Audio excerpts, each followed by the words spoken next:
I was staggered when 3/4 of cruisers told me they were unhappy with one big change the cruise lines are making this year. It was a poll of over 7,000 cruisers on my channel. In fact, one felt so strongly they commented that cruising as we know it is about to disappear. Well, is it? Well, there are signs that it is going to be rather different to what we're used to. Welcome aboard. I'm Gary Bambridge, and it's my goal to make it fun and easy to discover, plan, and enjoy unforgettable cruise vacations. And here's 6 ways I think cruising will be very different from here on. The reason for all that upset was triggered initially by the news that Norwegian Cruise Line are giving most cabin grades once-a-day service, removing evening turndown, reducing the numbers of stateroom stewards, and all while also increasing gratuities. Most cruisers said they felt it's less service for more money. Whatever you do, whether you agree or not, it does reflect some key changes that are underway across all lines affecting our cruising from here on. Cruise lines are actively looking to cut back in many areas and squeeze more out of us on board as they look to improve their finances. That's why many lines are cutting cabin servicing to once a day, like P&O Cruises, Carnival Norwegian, and so on, all while gratuities have already increased by around 10% recently. Others have also said cutbacks are going to be made in the food bill. The Carnival Group CEO announced that he is absolutely looking at reducing their food bill across the lines, and I've started seeing that on some of the cruises I've been on recently.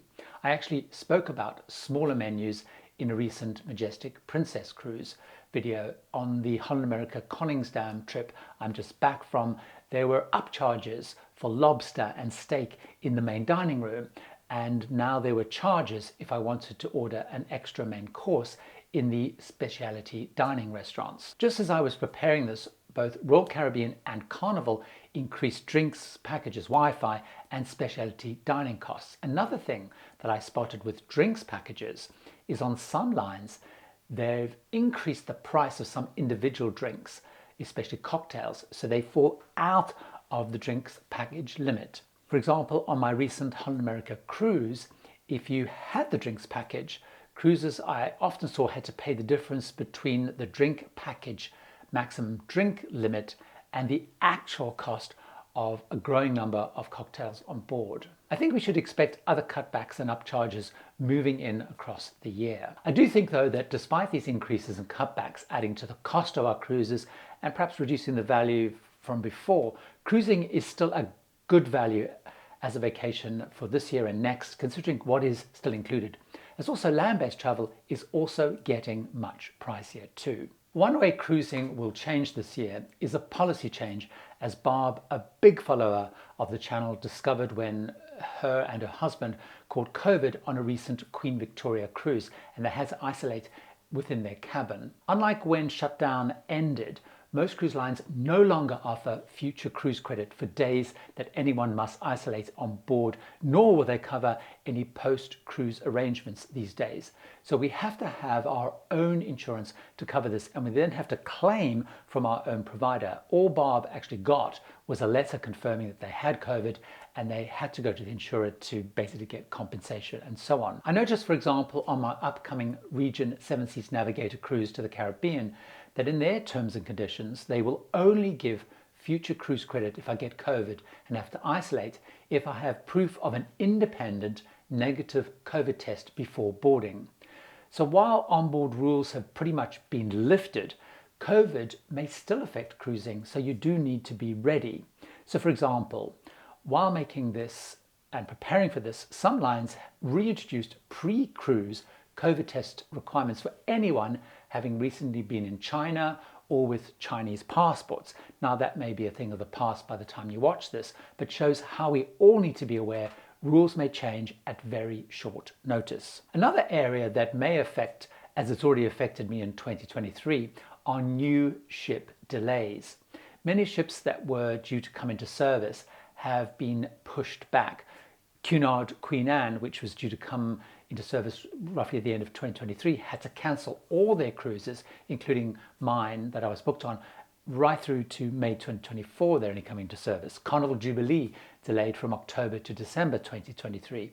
I was booked on Norwegian Viva, and that was delayed, and I had to change all my cruise plans right back to November. These supply chain and shipyard delays make it, in my view, really important to avoid booking maiden voyages as a really sensible choice, because chances of delay are high. I'm also avoiding choosing dates close to launch because so far ships that are coming to service, as often is the case on maiden voyages, are just not fully ready when they sail. For example, P&O Arriva set sail on their maiden voyage just before Christmas. It was not great from reports as they couldn't cope with the dining, and on Christmas Day, passengers who were booked for 7 o'clock were only getting into the dining room at 10 o'clock at night. I, of course, were following various travelers and vloggers on things like the Carnival Celebration maiden voyage crossing the Atlantic, having lots of issues there. Royal Caribbean, Wonder of the Seas, many issues, as with Norwegian Prima, and so on. So I recommend be cautious like me about booking new ships for 2023 and into 2024, and maybe stick with those that are already in service. One thing for certain is expect much fuller ships ahead. As I found out, it's a big shock if you've cruised in 2021 or 2022 when many ships were only 50% to 60% full. I've seen Carnival Corporation, Royal Caribbean Group and Norwegian groups all saying they expect in summer they will run at 100% and often above 100% capacity. Ships can sail over 100% because the way capacity is measured is based on the number of fixed beds. So particularly if you have families on board with 3 or 4 per cabin, that shows as over capacity. The cruise lines are focusing very heavily on filling ships this year and next, and this will be the case especially in the Caribbean, Alaska, and in the Mediterranean. Carnival and other lines have said that they're increasing now their marketing spend to get more people on board. And this leads me to my next key point of a critical thing to expect. I think we will all see an evolution who is on board our favorite lines this coming year and certainly into the next one. Cruise lines are going heavily with that new spend after new to cruise. And I'm also seeing many more families, even on lines which traditionally have not been targeted at, nor had many families. I've had that on Celebrity in the Mediterranean, Princess Cruises in Alaska, and even Holland America in the Caribbean recently. So if you are looking for a more adult or couples experience, you should choose adult-only lines like Viking or Virgin Voyages, or cruise out of those key holiday periods and on longer or more exotic cruises. Another impact I'm seeing is that as ships fill up, fares are increasing and deals are likely to be less easy to get by waiting for close to departure deals. I've seen a big shift in fares through 2023 and even more so heading into 2024. I've been comparing cruises and fares. So for example, on Cunard, I did 2 trips with them in 2022, Queen Mary 2 Crossing and Queen Elizabeth Mediterranean. I'm actively looking at doing a crossing with them in 2023, and I'm already booked on Queen Anne for 2024. And I'm seeing fares for the same grade and basically the same trips have increased in that period by up to 30%. So that's 30% from 2022 to 2024. Now, no doubt this is due to growing demand, which means the line's dynamic pricing systems, which increase fares as the ship fills up, are kicking in, but also, of course, projections on fuel costs and inflation. This, of course, means you and I need to track fares more than ever using sites like cruisewatch.com or cruiseline.com in case we can claw back some money if they fall, if the fares fall. But I'm seeing alerts of prices going up on cruises I booked for 2023, like this one I just got.